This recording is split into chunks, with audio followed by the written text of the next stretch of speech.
Les invito a que vayan conmigo a 1 Juan capítulo 1 y vamos a leer los versículos del 1 al 3. Bien, dice el texto, versículo 1, lo que era desde el principio, lo que hemos oído, lo que hemos visto con nuestros ojos, lo que hemos contemplado y palparon nuestras manos tocante al verbo de vida. Porque la vida fue manifestada y la hemos visto y testificamos y os anunciamos la vida eterna, la cual estaba con el Padre y se nos manifestó. Lo que hemos visto y oído, eso os anunciamos, para que también vosotros tengáis comunión con nosotros. Y nuestra comunión verdaderamente es con el Padre y con su Hijo Jesucristo. Conocedores somos de que esta carta que acabamos de leer lo escribe el apóstol Juan. Y Juan, al escribir esta carta, si hemos podido notar, él menciona su experiencia de haber conocido de manera personal al Señor Jesucristo. Porque Él lo da a entender en los versículos 1 y en el versículo 3. Vea conmigo de nuevo versículo 1. Dice, lo que era desde el principio, lo que hemos oído, lo que hemos visto con nuestros ojos, lo que hemos contemplado y palparon nuestras manos tocante, ¿a quién dice? Al verbo de vida. ¿Quién es el verbo de vida? El Señor Jesucristo. Y en el versículo 3 lo vuelve a reiterar, dice, lo que hemos visto y oído, eso os anunciamos, para que también vosotros tengáis comunión con nosotros. Y nuestra comunión verdaderamente es con el Padre y con su Hijo Jesucristo.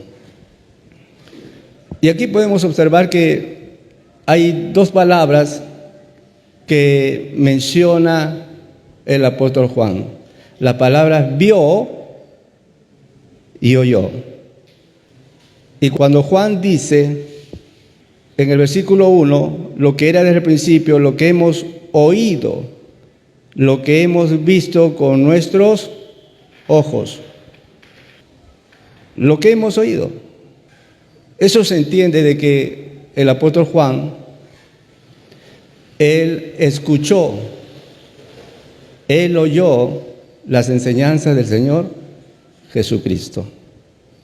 Y él también dice, lo que hemos visto con nuestros ojos. ¿Qué vio el apóstol Juan? Él vio todos los milagros que hizo el Señor Jesucristo. Y es a través de su experiencia que tuvo Juan en el ministerio del Señor Jesús. Ahora, en esta carta, Juan tiene el propósito de invitar a sus lectores, a los creyentes al cual él se dirige, a participar activamente y permanentemente de tener una comunión genuina, una comunión real, una comunión sincera con el Padre y su Hijo Jesucristo. Él toma esta carta y vuelvo a decir, él nos da a entender que él estuvo presente en el ministerio de nuestro Señor Jesucristo. Y en esa experiencia que él tiene, que él lo ve una experiencia muy grata, él desea que también a quienes él está escribiendo en este momento su carta, también tengan esa participación activa, permanente, con la persona del Padre y con su Hijo Jesucristo. Y aquí viene una pregunta. ¿Usted tiene una comunión con el Padre y con su Hijo Jesucristo en su vida diaria? No se trata de tener una Biblia. Hasta el incrédulo tiene una Biblia, pero no tiene una comunión con el Padre. No se trata de pedir a Dios en los momentos difíciles o angustiantes, porque el incrédulo también busca a Dios en sus momentos difíciles, pero no tiene una comunión permanente con Él.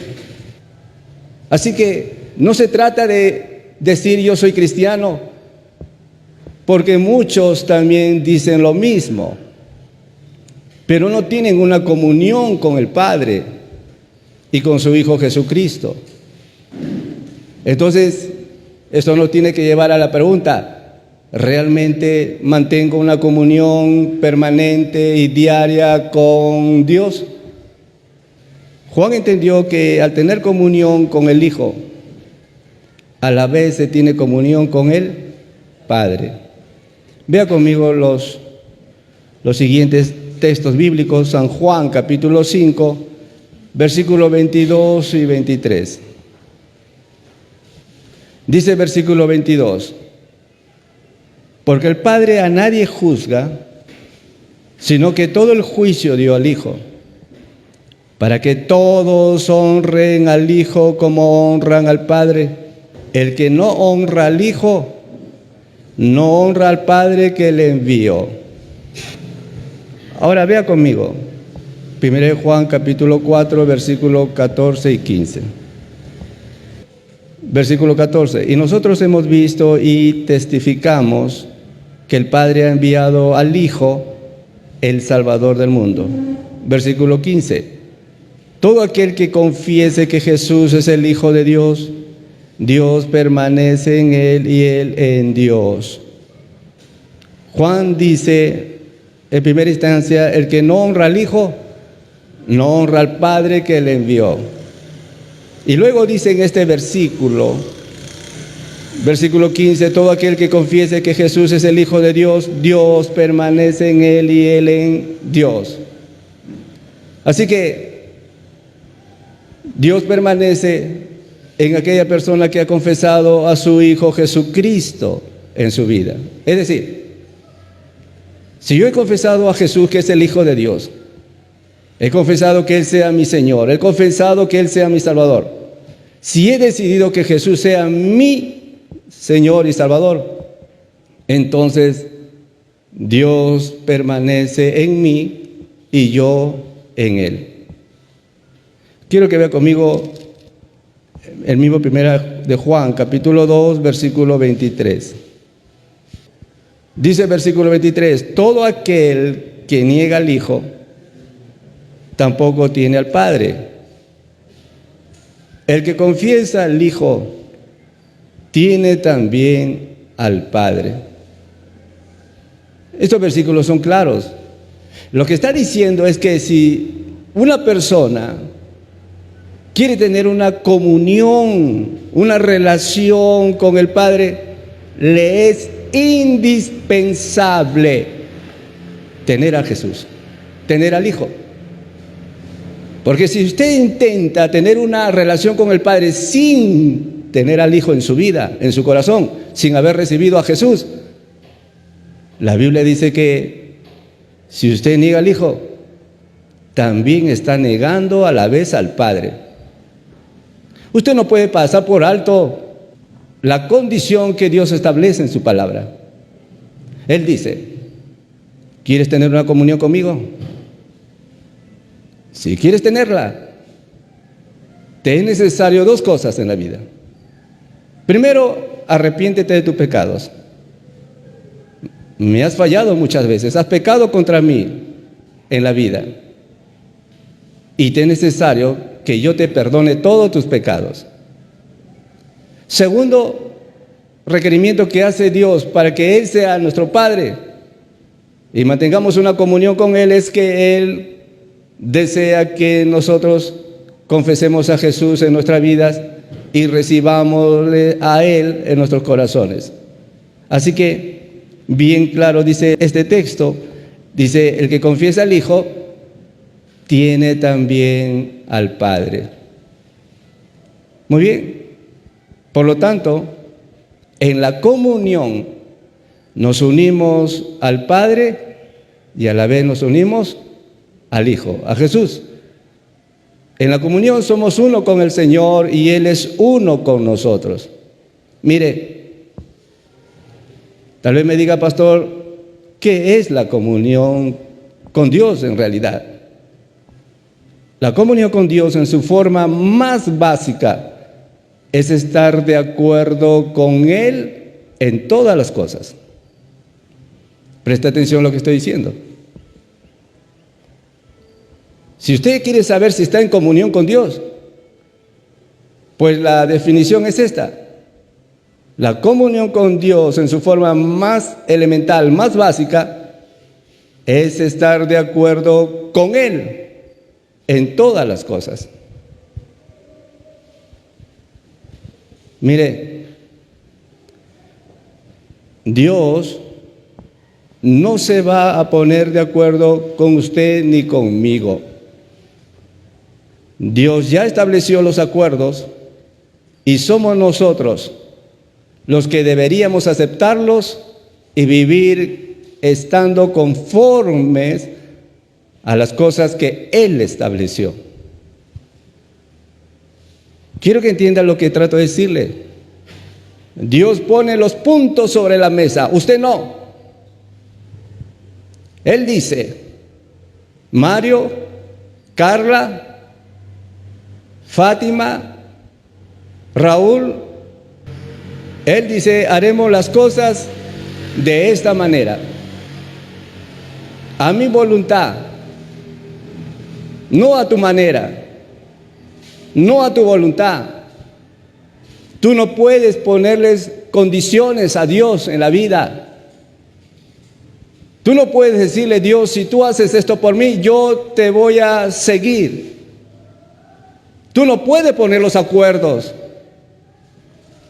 Porque muchas veces has querido tomar acuerdos con Dios y le has dicho a Dios, Dios, si me ayudas en este problema, yo estaré de tu lado y te seguiré en mi vida. Pero fallaste en la vida. Así que Dios no puede confiar en nuestras palabras. Dios no puede ponerse de acuerdo con usted. Más bien usted tiene que ponerse de acuerdo con Él. Es usted quien tiene que ponerse de acuerdo con Él. Él no hacia usted. ¿Cuántas veces le habrá dicho Dios seguro, bien, voy a aceptar tus acuerdos? Pero en la primera prueba, ¿qué pasó? Retrocediste. En la primera tentación, cediste a la tentación, te deslizaste a hacer lo malo. No puedes tú poner los acuerdos. Y muchas veces queremos que Dios esté de acuerdo con nosotros, con nuestros planes. O queremos acomodar a Dios a nuestros planes y Dios no lo hará. Él no lo hará. Vuelvo a decir, Él nos conoce perfectamente y sabemos que siempre le fallamos. Así como Pedro, Señor, te seguiré. Y en la primera prueba, ¿qué pasó con Pedro? Le negó al Señor.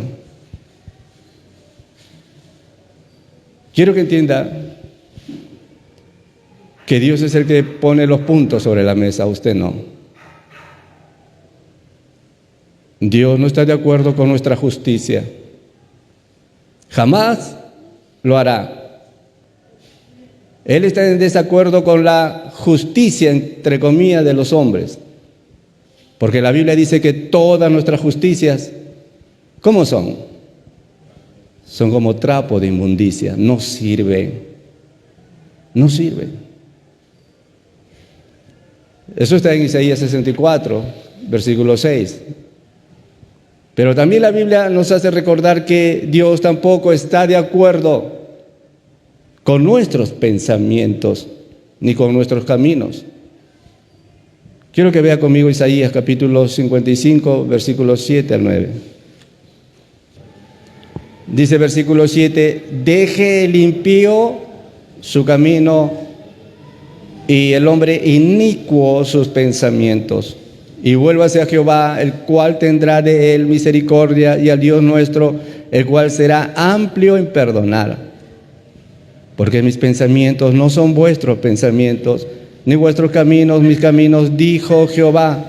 Como son más altos los cielos que la tierra, así son mis caminos más altos que vuestros caminos y mis pensamientos más que vuestros pensamientos. ¿Ha notado lo que dice Dios en cuanto a sus pensamientos y a los míos? Dice, versículo 8 de nuevo, la primera parte, porque mis pensamientos, ¿qué dice Dios? No son vuestros pensamientos. Ahí nomás un ratito. Dios ha dicho que los pensamientos del hombre no son como los pensamientos de Él. Nuestros pensamientos son opuestos a los pensamientos de Dios. Diría que los pensamientos de Dios son sabios, son sublimes, son gloriosos, son perfectos. Podríamos decir que los pensamientos de Dios son profundos. Muchas veces usted tal vez ha querido entenderle a Dios en lo que Él está haciendo en su vida y tal vez en algún momento le habrá dicho: Dios, no comprendo lo que intentas hacer con mi vida. Quisiera saber qué te propones. Quisiera entender a qué dirección vas. Estoy confundido, Dios. Y cuando pienso en esto, pensé en la historia cuando dice Jesús, después de haber terminado la cena, había dispuesto a lavar los pies de sus discípulos. Se levantó de la cena y se quitó su manto y tomando una toalla se la puso alrededor de su cintura. Luego puso agua en un recipiente y comenzó a lavar los pies de sus discípulos. Y luego que los lavaba, dice que los secaba con su toalla. Entonces vino a Simón Pedro, y viendo Pedro que el Señor está ya dispuesto a lavarle los pies, Pedro quiere hacerle un alto al Señor Jesucristo y le dice: Señor, ¿tú me lavas los pies? Respondió Jesús y le dijo: lo que yo hago, tú no lo comprendes ahora, pero lo entenderás después. Hay muchas cosas que no entiendes en el momento, pero son cosas que Dios hace y quiere hacer cosas buenas en nuestra vida. Dios no se equivoca dentro de sus planes para con tu vida. Nosotros somos los que nos equivocamos cuando decidimos desesperadamente y alocadamente hacer una cosa y otra cosa sin la participación de Él en la vida. Tal vez le has pedido algún momento de tu vida que Dios te dé explicaciones. ¿Por qué te ha pasado estas cosas en tu vida? Y no hayas una respuesta. Porque los pensamientos de Dios son profundos. El salmista decía: cuán preciosos me son, oh Dios, tus pensamientos, cuán grande es la suma de ellos. Tal conocimiento es demasiado maravilloso para mí, alto es, no lo puedo comprender. Así son los pensamientos de Dios, son profundos, para muchos de nosotros incomprensible. Pero el día que tú afirmes tu relación con Dios y profundices tu comunión con Dios en la vida, vas a entender a dónde quería llegar Dios en tu vida. Pero mientras que vivas lejos de su presencia y haciendo las cosas a tu manera y no a la manera de Él, nunca vas a poder entenderle a Dios. Más bien lo que harás es reclamarle y reclamarle, y creerás que Dios es injusto, y Él no es injusto con nadie. Más bien, la pregunta es: ¿cómo son nuestros pensamientos? Ya el Señor dijo: mis pensamientos no son vuestros pensamientos. Más bien nuestros pensamientos, muchos de ellos, son de maldad. ¿Cuántos pensamientos malos habrán pasado por nuestra mente en el camino de nuestra vida? Planificando hacer cosas malas y creyendo que nadie nos ve. José, quien fue hijo de Jacob, ya siendo autoridad de Egipto, le dijo a sus hermanos de sangre, años después, cuando volvieron a verse con él, José le dijo a sus hermanos, vosotros pensasteis mal contra mí, mas Dios lo encaminó a bien. El salmista dijo, tú has conocido mi sentarme y mi levantarme, has entendido desde lejos mis pensamientos. Porque yo sé de los pensamientos que tengo acerca de vosotros, dice Jehová. Él sabe si pasa por nuestra mente pensamientos buenos o pasa pensamientos malos. Y el apóstol Pablo en su carta dirigida a los creyentes de Roma les dijo, porque los que son de la carne piensan en las cosas de la carne, pero los que son del Espíritu piensan en las cosas del Espíritu. Si usted no tiene una comunión con Dios en la vida, ¿ha evaluado usted sus pensamientos? ¿Las ha evaluado? Y si las evalúa ahora mismo con transparencia y con sinceridad, nos quedaríamos callados y avergonzados, porque ¿cuántos pensamientos malos habrán recorrido por nuestra mente? Pero bien dice Pablo, los que son del Espíritu, es decir, los que dejan que el Espíritu de Dios guíe sus vidas y sus mentes, tendrán una mente buena, una mente sana, sin maldad, sin malicia. De nuevo, vamos a Isaías 55, versículo 8. Porque mis pensamientos no son vuestros pensamientos, ni vuestros caminos. Mis caminos, dijo Jehová. Como son más altos los cielos que la tierra, así son mis caminos más altos que vuestros caminos, y mis pensamientos más que vuestros pensamientos. Nuestro pensamiento no está a la altura de los pensamientos de Dios, pero también dice que sus caminos son más altos que nuestros caminos. En el versículo 7, vea conmigo, que dice el versículo 7, la primera parte. ¿Qué dice? Solamente la primera parte. Deje el impío, ¿qué cosa? Deje el impío su camino. Aquí vemos que Dios le pide al pueblo de Israel abandonar sus malos caminos. Y es más, Pablo, haciendo una observación de los caminos del hombre, dijo lo siguiente. Vaya conmigo a Romanos capítulo 3, versículos 16 al 18. Dice el texto bíblico, Romanos 3, 16, quebranto y desventura hay en sus caminos, y no conocieron camino de paz, no hay temor de Dios delante de sus ojos. Es triste esta realidad, ¿no es cierto? Es muy triste cómo Dios descifra y nos da a conocer cómo son los caminos del hombre en esta vida. Dice el versículo 16, quebranto y desventura hay en sus caminos. ¿Cómo son los caminos del hombre? Dice que es quebranto y desventura. ¿Qué puede entender con estas dos palabras? Desventura. Desventura diríamos que es desgracia. ¿Alguna vez usted ha creído que sus caminos es una desgracia en la vida? Dice que es sufrimiento.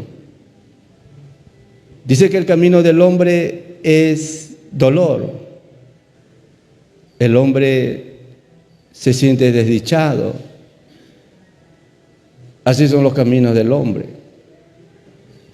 Y tal vez usted quisiera cambiar su ruta, su senda.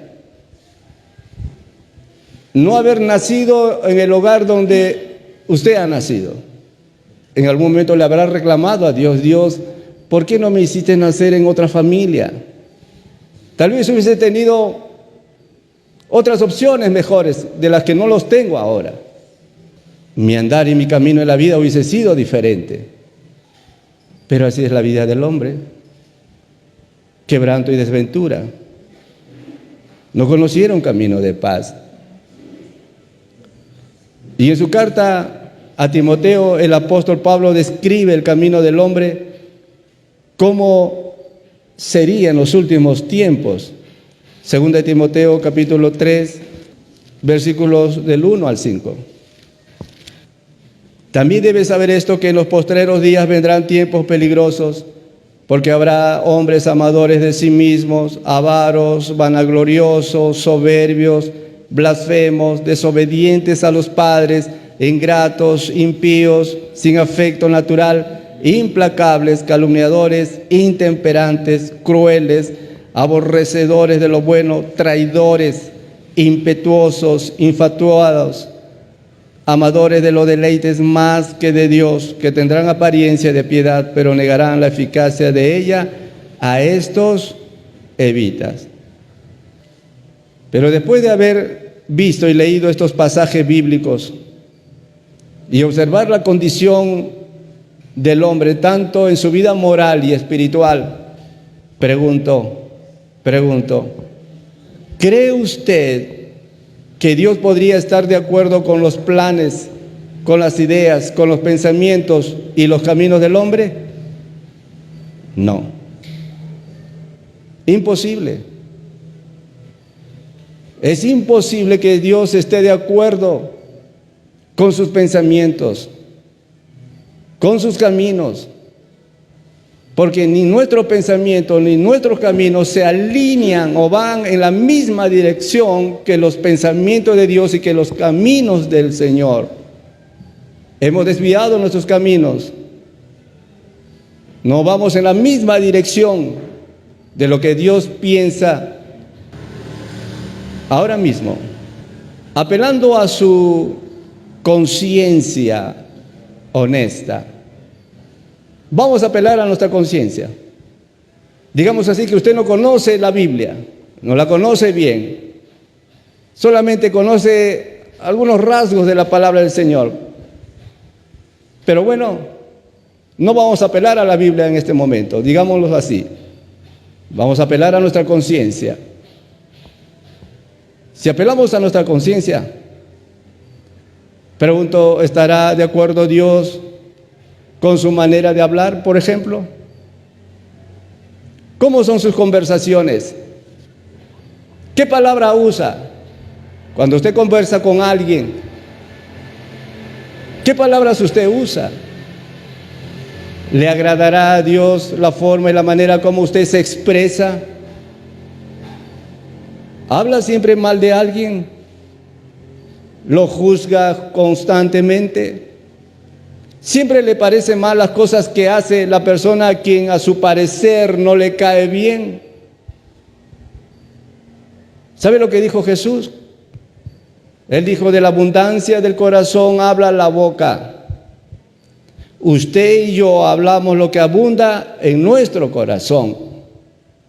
Si en nuestros corazones abundan cosas buenas hablaremos. Hablaremos cosas que edifiquen, cosas que construyen. Hablaremos cosas que ayuden, que animen, que alienten. Eso será siempre y cuando como esté su corazón. Porque bien dijo el Señor que de la abundancia del corazón habla la boca. Usted siempre hablará lo que está lleno su corazón y su mente. De eso hablará. Y en cuanto a sus sentimientos, ¿estará de acuerdo Dios? ¿Estará de acuerdo Dios con sus sentimientos suyos? La Biblia dice, fíjese lo que dice Efesios capítulo 4, versículos 31 y 32. Versículo 31 dice, quítense de vosotros toda amargura, enojo, ira, gritería y maledicencia y toda malicia. Antes, sed benignos unos con otros, misericordiosos, perdonándoos unos a otros, como Dios también os perdonó a vosotros en Cristo. Ahora, seguramente en algún momento de su vida usted estuvo molesto, estuvo molesta. Y usted como buen creyente fue a pedir algún consejo. Y aquella persona a quien ahora mismo le está dando el consejo le ha mostrado este versículo. ¿Cuánto tiempo usted sabe de este versículo? Y si se ha dado cuenta, la primera palabra es importante, porque dice, quítense, quítense. ¿Qué es quítense? Bueno, es obvio, es quitar. Podríamos decir, sus palabras sinónimas son extraer, eliminar, desposeer, despojar. Y pregunto, ¿ya ha extraído de su vida los sentimientos malos? ¿O sigue permaneciendo esos sentimientos? Note lo que dice el texto, quítense de vosotros, no de la otra persona. Usted no es responsable del enojo de la otra persona, cada cual responderá delante de Dios. Usted es responsable de su propio sentimiento. Usted no le va a decir a Dios, Dios, él o ella me para enojando y es por eso que yo le insulto o intento insultarle. Usted es responsable ante Dios de su propio sentimiento. Pregunto, ¿ya quitó esos sentimientos? Hablemos de sus decisiones. Usted en la vida ha tomado muchas decisiones. ¿En la vida se arrepiente de alguna decisión que usted tomó? Tal vez. Y ahora, teniendo las cosas más claras, de seguro que usted no volvería a repetirlas. Dios está de acuerdo con aquellos que antes de hacer un plan le consultan a Él. Usted ha optado por muchas decisiones en el camino de su vida y de seguro que usted se ha equivocado como muchos de nosotros. Y le hago la pregunta, ¿le está consultando a Dios de sus planes? ¿Le está consultando a Dios de sus deseos, de sus intenciones? ¿Le está consultando a Dios lo que usted piensa hacer? Usted ha pensado hacer cosas, de repente para mañana, pasado. ¿Lo ha pensado? ¿Sabe lo más triste? Es que usted tome decisiones con sentimientos de enojo y de ira. Y cuando usted toma una decisión basada en emociones negativas, porque está molesto, está enojado, usted dice, voy a hacer esto y no me importa lo demás. Usted está yendo al abismo y va a sufrir mucho en el camino de su vida. ¿Es importante consultarle a Dios de las decisiones que tomamos o tomemos en la vida? Por supuesto que sí, para que Dios esté de acuerdo con usted. Quiero que veamos esta historia rápidamente. 2 Samuel, capítulo 5, versículo 17 al 19. Dice 2 Samuel, capítulo 5, versículo 17 al 19. Dice, oyendo los filisteos que David había sido ungido por rey sobre Israel, subieron todos los filisteos para buscar a David, y cuando David lo oyó, descendió a la fortaleza. Y vinieron los filisteos y se extendieron por el valle de Rafaín. Entonces, ¿qué hizo David? Entonces consultó David a Jehová diciendo, ¿iré contra los filisteos? ¿Los entregarás en mi mano? Y Jehová respondió a David, ve, porque ciertamente entregaré a los filisteos en tu mano. Versículo 22. Y los filisteos volvieron a venir y se extendieron en el valle de Refaín. Y consultando David a Jehová, él le respondió, no subas, sino rodéalos y vendrás a ellos enfrente de las balsameras. Y cuando oigas ruido como de marcha por las copas de las balsameras, entonces te moverás, porque Jehová saldrá delante de ti a herir el campamento de los filisteos. Y David lo hizo así como Jehová lo había mandado, e hirió a los filisteos desde Geba hasta llegar a Geser. David había subido al trono. Los filisteos están molestos, ellos están enojados. Ellos lo que menos querían que David suba al trono, a reinar Israel. Así que los filisteos ahora preparan la batalla. Y entonces David no se desespera. David no entra en un cuadro de depresión. David no está pensando, ¿y ahora qué voy a hacer? Se me complica la situación, no sé qué voy a hacer. A ver. Si hago esto funcionará, si hago lo otro funcionará. Bueno, lo haré a mi manera. No. David no ha entrado en angustia como muchos de nosotros entramos en angustia porque no sabemos qué hacer. ¿Qué será de nuestro futuro más adelante? David sabía a dónde iba. Y él dice que consultó a Dios. Y Dios le dio la dirección. Fíjense que David le dice a Dios, iré contra los filisteos, porque eso era su problema. Tú tienes un problema en la vida, seguramente. Tienes un problema. Y dile a Dios ese problema. Dice, Señor, ¿cómo puedo resolver este problema? ¿Cómo puedo resolver esto?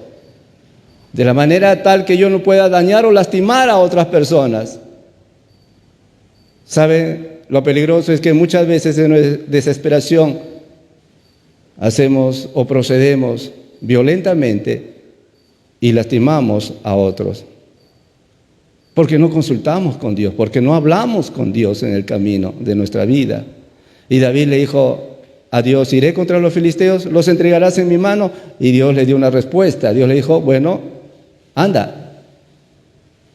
Pero cuando David hace retroceder a los enemigos de Israel, a los filisteos no se dan por vencidos y se reorganizan de nuevo. Y entonces presentan la batalla de nuevo. Y David ha pensado en consultarle a Dios como lo hizo en primera instancia. Y entonces, de nuevo, versículo 23, dice, y consultando David a Jehová, él le respondió, no subas, sino rodéalos y vendrás a ellos enfrente de las balsameras, y cuando oigas ruido como de marcha por las copas de las balsameras, entonces te moverás, porque Jehová saldrá delante de ti a herir el campamento de los filisteos. Fíjense lo que está pasando en la historia. David, cuando consulta a Dios la primera vez, Dios le dice, vas a hacer de esta manera. Y cuando se presenta de nuevo el problema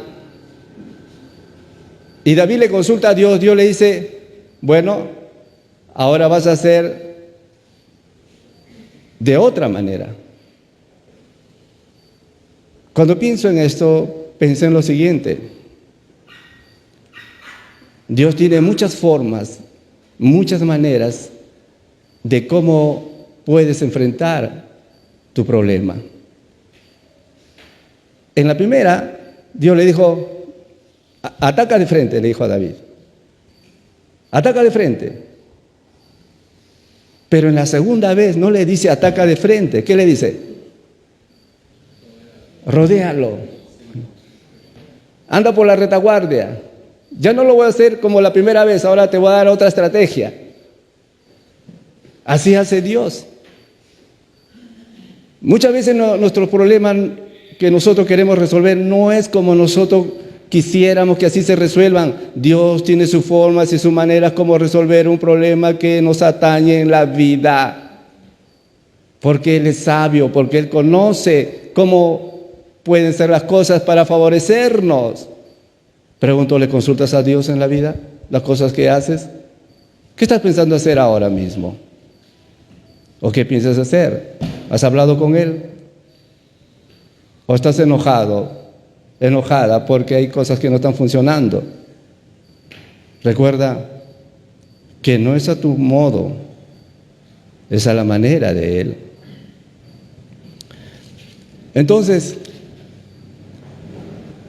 ¿qué acuerdo puede tener Dios con nuestros sentimientos si no son buenos?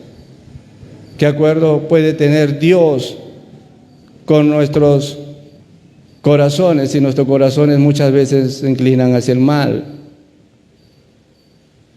¿Qué acuerdo puede tener Dios con nuestros pensamientos? Si Él ya lo dijo, mis pensamientos no son vuestros pensamientos. La Biblia dice que hay pensamientos inicuos, hay pensamientos perversos, hay pensamientos malvados.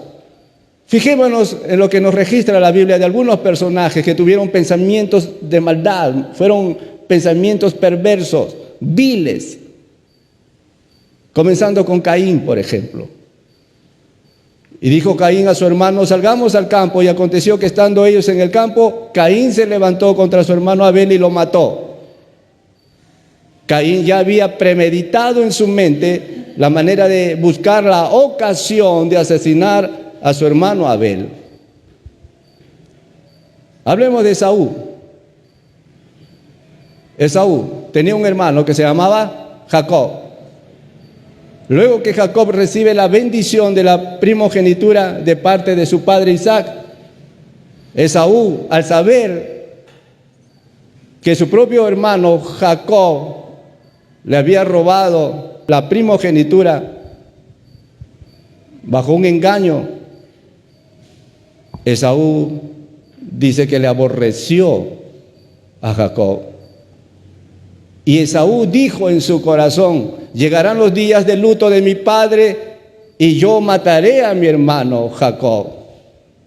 Esaú había conciliado la idea de quitarle la vida a su propio hermano Jacob.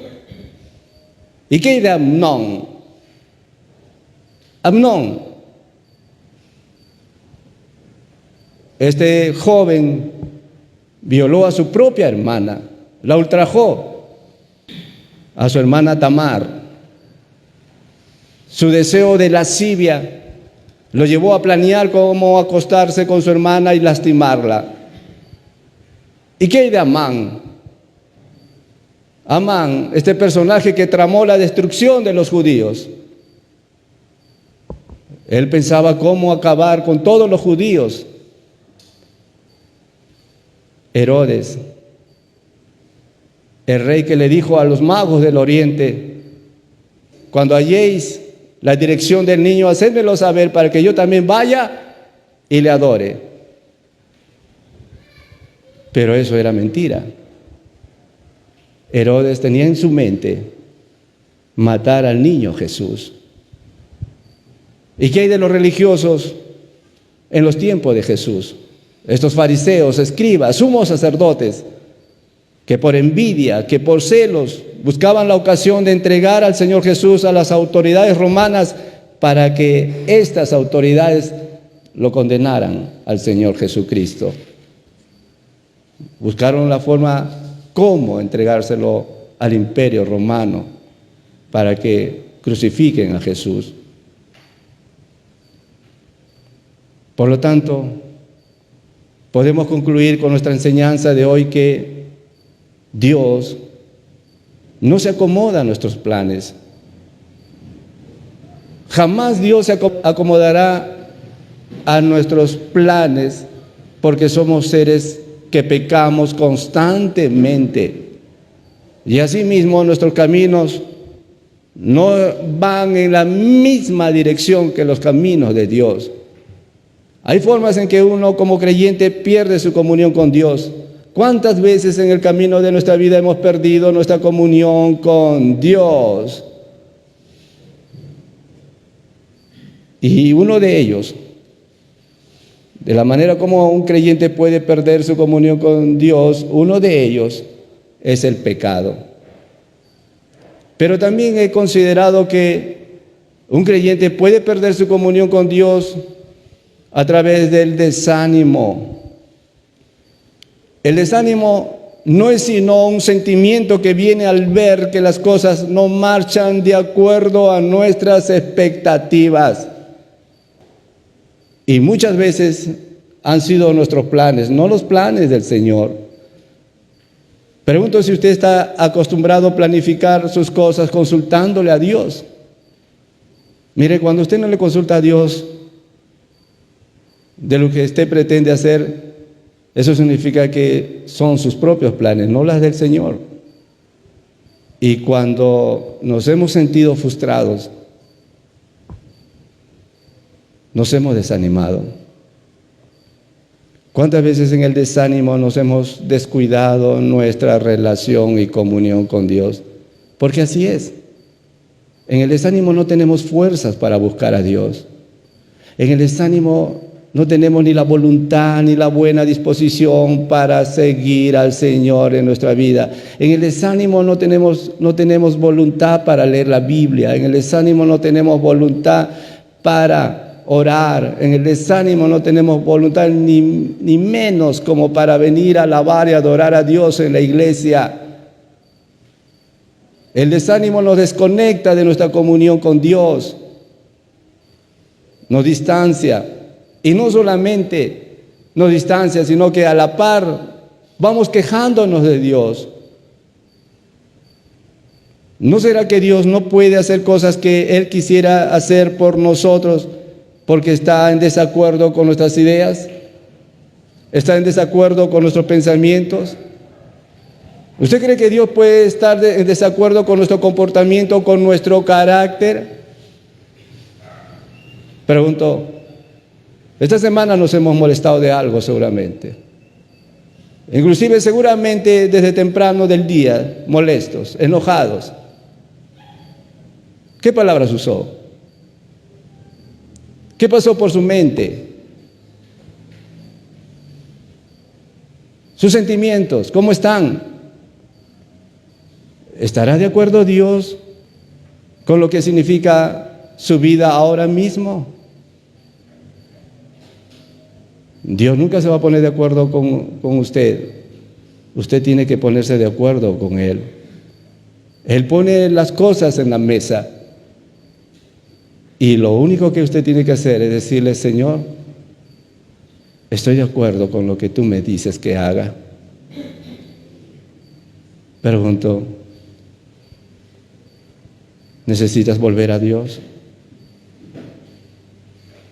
¿Necesitas reconciliarte con Él? Tú lo sabes. Tú sabes que necesitas de Él ahora. Y empieza a tener comunión con Él. Siempre será lo mejor. Póngase de pie, por favor.